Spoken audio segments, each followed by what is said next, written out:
ہارون رشید ایک مرتبہ اپنے دربار میں بیٹھے ہوئے تھے، پینے کے لیے پانی منگوایا۔ قریب ہی مجذوب صفت بزرگ حضرت بہلول رحمۃ اللہ علیہ بیٹھے ہوئے تھے۔ جب ہارون رشید پانی پینے لگے تو انہوں نے ہارون رشید سے کہا کہ امیر المومنین ذرا 1 منٹ کے لیے رک جائیں۔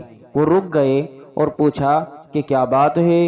انہوں نے کہا کہ امیر المومنین، آپ سے میں ایک سوال کرنا چاہتا ہوں، وہ یہ کہ آپ کو اس وقت پیاس لگ رہی ہے اور پانی کا گلاس آپ کے ہاتھ میں ہے۔ یہ بتائیں کہ آپ کو ایسی ہی پیاس لگ رہی ہو اور آپ کسی جنگل بیابان میں ہو اور وہاں پانی موجود نہ ہو اور پیاس شدت کی لگ رہی ہو، تو آپ 1 گلاس پانی حاصل کرنے کے لیے کتنی دولت خرچ کر دیں گے؟ ہارون رشید نے جواب دیا کہ اگر شدید پیاس کے عالم میں پانی نہ ملے تو چونکہ پانی نہ ملنے کی صورت میں موت واقع ہو جاتی ہے، تو اپنی جان بچانے کے لیے میرے پاس جتنی دولت ہوگی خرچ کر دوں گا تاکہ جان بچ جائے۔ یہ جواب سننے کے بعد حضرت بہلول مجذوب رحمۃ اللہ علیہ نے فرمایا کہ اب آپ بسم اللہ پڑھ کر پانی پی لیجئے۔ جب بادشاہ پانی پی چکے تو حضرت بہلول مجذوب رحمۃ اللہ علیہ نے فرمایا کہ امیر المومنین، میں ایک سوال اور کرنا چاہتا ہوں۔ انہوں نے پوچھا کہ کیا سوال ہے؟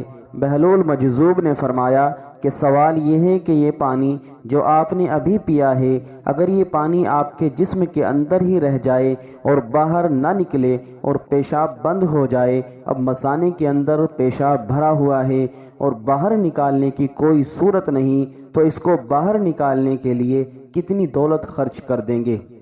ہارون رشید نے جواب دیا کہ اگر پیشاب نہ آئے بلکہ پیشاب آنا بند ہو جائے اور مثانہ پیشاب سے بھر جائے تو یہ صورت بھی ناقابل برداشت ہے۔ اس لیے اگر کوئی شخص اس کے علاج کے لیے جتنی بھی دولت مانگے گا میں اس کو دے دوں گا، حتیٰ کہ اگر کوئی شخص پوری سلطنت بھی مانگے گا تو میں وہ بھی اس کو دے دوں گا۔ بہلول رحمۃ اللہ علیہ نے فرمایا کہ امیر المومنین، اس کے ذریعے میں یہ حقیقت بتانا چاہتا تھا کہ آپ کی پوری سلطنت کی قیمت 1 گلاس پانی پینے اور اس کو باہر نکالنے کے برابر بھی نہیں، لیکن اللہ پاک جل شانہ نے آپ کو سارا نظام مفت میں دے رکھا ہے۔ مفت میں پانی مل رہا ہے، مفت میں خارج ہو رہا ہے، اس کے خارج کرنے کے لیے کوئی قیمت اور کوئی پریشانی نہیں پڑ رہی ہے۔ بہرحال اللہ جل شانہ نے ہر انسان کو یہ نظام مفت میں دے رکھا ہے، ہر حال میں اللہ کا شکر ادا کرتے رہنا چاہیے۔ ویڈیو اچھی لگی ہو تو ویڈیو کو لائک کیجئے، چینل کو سبسکرائب کیجئے۔ جزاک اللہ۔